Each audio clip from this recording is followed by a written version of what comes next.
Hi guys, welcome back to our channel Finance for Beginners. Today in this video I'm going to show you how to log into your Employment Hero Payroll account. To do so, follow some simple steps with me. First of all, open your browser, then go to your default search engine.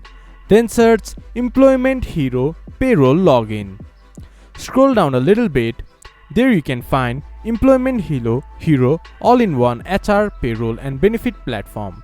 Click on it or directly go to employmenthero.com. It will then take you to the official website of Employment Hero. From the top right corner you can see login option.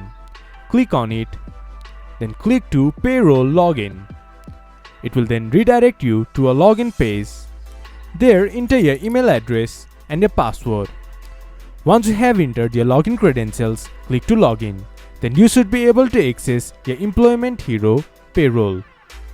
If you have forgot your password, you can get help by clicking to forgot my password. This much for today's video. If you guys find our video helpful, please leave a like and comment. And do not forget to subscribe our channel and hit the bell icon.